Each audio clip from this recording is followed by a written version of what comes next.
Hello students, welcome back to students. आज से अपन पढ़ेंगे अध्याय 4। अध्याय 3 आपने पढ़ ही लिया होगा, जिसका लिंक मैंने दे रखा है डिस्कशन बॉक्स में। अगर नहीं देखा है तो वहां से जाकर के उसे देख सकते हैं।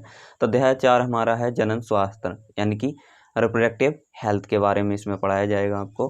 तो हमारा पहला टॉपिक है यहाँ पे परिवार नियोजन, यानी कि फैमिली प्लानिंग के बारे में सबसे पहले जानते हैं। तो परिवार कल्याण के लिए बच्चों की संख्या को सीमित कर परिवार को नियोजित करने की प्रक्रिया को परिवार नियोजन या फैमिली प्लानिंग कहते हैं। ठीक है, तो यानी कि कुल मिलाकर के जो परिवार नियोजन है, इसका मतलब यह है कि जनसंख्या को कम करना, रोकना। जो बढ़ रही है तेज़ी से जनसंख्या, उस पर नियंत्रण करने के लिए सरकार द्वारा कुछ कार्यक्रम चलाए जाते हैं, उन्हें ही हम बोलते हैं फैमिली प्लानिंग। ठीक है, क्योंकि हमारे देश की जो जनसंख्या है बहुत तेज़ी से बढ़ रही है। जब हमारा देश आज़ाद हुआ था, लगभग उस समय अपने देश की जो जनसंख्या थी मात्र 35 करोड़ थी। ठीक है, और जब 2011 में जनगणना होती है तब हो जाती है 121 करोड़। तो हम देख सकते हैं कि हमारे देश की जो जनसंख्या है वो काफ़ी तेज़ी से बढ़ रही है। अगर इसी तरह से जनसंख्या बढ़ती रही तो हमारे देश के लिए काफ़ी मुश्किलों का सामना करना पड़ सकता है। इसीलिए परिवार नियोजन के बहुत सारे कार्यक्रम चलाए जाते हैं, जैसे हम दो हमारे दो, है ना। तो ये नारा जो है ये बताने की कोशिश करता है कि कृपया 2 ही बच्चों को जन्म दें, 2 से अधिक बच्चों को जन्म ना दें। ठीक है, उसके बाद हमारा नेक्स्ट टॉपिक है परिवार नियोजन की विधियाँ, यानी कि कौन कौन सी विधियाँ हैं। Methods of family planning. तो पहली विधि है, यहाँ पर कुछ महत्वपूर्ण विधियाँ हमने बता दी हैं। लूप अथवा काफर-टी, लूप और काफर-टी। ठीक है, तो ये काफर-टी क्या होती है, धीरे धीरे समझेंगे इसके बारे में। महिलाओं को परिवार कल्याण केंद्र पर जाकर अपने जनन पथ में लूप या काफर-टी लगवा लेनी चाहिए, इससे गर्भधारण नहीं होता। जो काफर-टी होती है वो कुछ इस टाइप की होती है।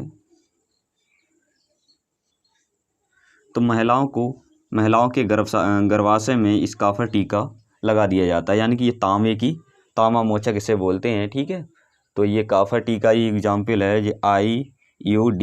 ठीक है, इसे बोलते हैं हम अल्ट्रा यूट्रेन डिवाइसेस। जो काफर-टी लगवाने की विधि के लिए हम बोलते हैं अल्ट्रा यूट्रेन डिवाइसेस। ठीक है, वैसे इसे शॉर्ट में बोलते हैं IUD। इसकी फुल फॉर्म भी पूछी जाती है, IUD की फुल फॉर्म बताइए।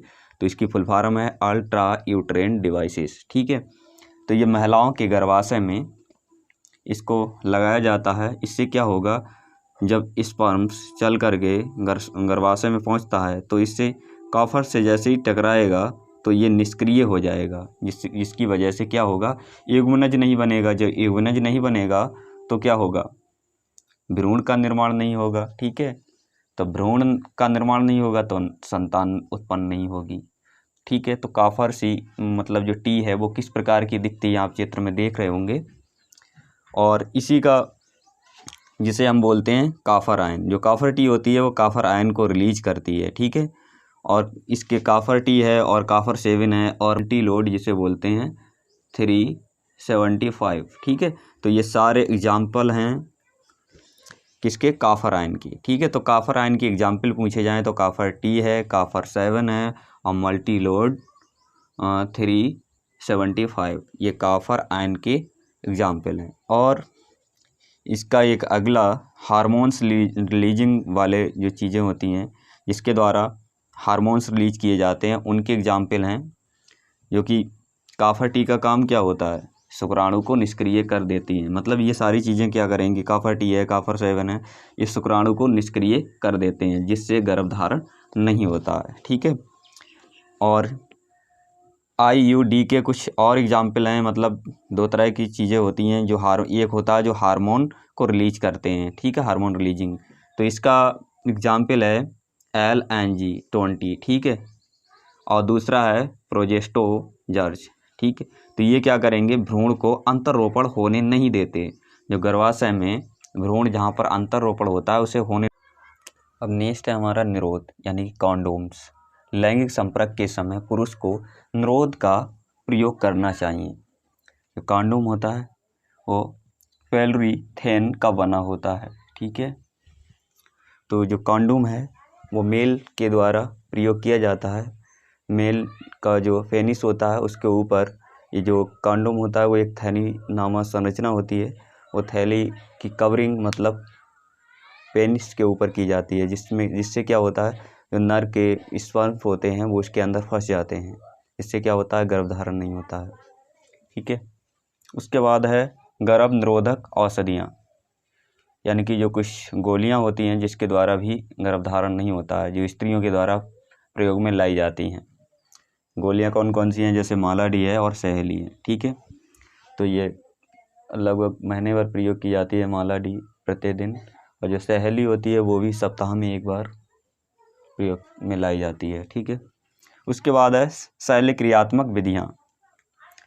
तो शल्य क्रियात्मक विधियाँ क्या होती हैं? पुरुष तथा महिलाएं शल्य चिकित्सा द्वारा गर्भधारण की संभावना को पूरी तरह समाप्त कर सकते हैं। ये 2 प्रकार की होती हैं।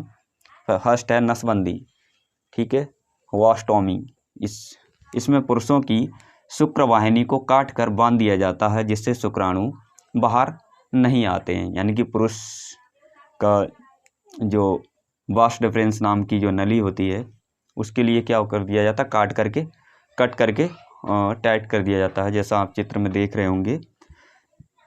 इसी प्रकार महिलाओं में होती है नसबंदी, जिसे कहते हैं टूवेक्टॉमी। ठीक है। यानी कि इसमें क्या होता है, महिला की अंडवाहिनी को काट कर बांधते हैं। ठीक है। इससे क्या होगा, अंडाणु गर्भाशय में नहीं पहुंच पाता, यानी कि जो स्पर्म है वो महिला के गर्भाशय में नहीं पहुंच पाता है। ठीक है। तो इसमें जो फिलोपियन ट्यूब होती है उसके लिए काट करके टाइट कर दिया जाता है, जैसे कि आप चित्र में देख रहे होंगे। ठीक है। तो जिसमें जो अंडवाहिनी को काट करके और बांध दिया गया है, टाइट कर दिया गया है, जिससे क्या होगा, जो अंडाणु है वो मादा युग्मक तक नहीं पहुंचेगा। इससे क्या होगा, निषेचन नहीं होगा। जब निषेचन नहीं होगा तब क्या होगा, गर्भधारण नहीं होगा। ठीक है। अब नेक्स्ट देखते हैं, सगर्भता का चिकित्सीय समापन, मेडिकल टर्मिनेशन ऑफ प्रेगनेंसी, जिसे बोलते हैं MTP। इसकी फुल फॉर्म भी पूछी जा सकती है। ठीक है। तो इस विधि के द्वारा महिलाओं के गर्भाशय से भ्रूण को बाहर निकाल दिया जाता है। ठीक है। इसे बोलते हैं अबॉर्शन या गर्भपात। ठीक है। तो निषेचन के 12 सप्ताह के अंदर जो MTP है करवाना उचित होता है, यानी कि 3 माह के अंदर। 12 सप्ताह के बाद MTP है बहुत ही घातक और ख़तरनाक हो जाता है। ठीक है। तो 12 सप्ताह के अंदर, इसका समय है 12 सप्ताह के भीतर, यानी कि 3 महीना के अंदर 3 महीने के बाद अगर MTP करवाते हैं तो जो महिला है उसकी मृत्यु भी हो सकती है, यानी कि ये बहुत ज़्यादा खतरनाक और घातक होता है। तो आई होप आपको ये वीडियो पसंद आया होगा। पसंद आया तो लाइक करें और अपने सभी दोस्तों के साथ शेयर कर दें, और पार्ट 2 जल्दी ही आएगा, उसके लिए नोटिफिकेशन आइकन दबा कर रखें। Thanks watching for video.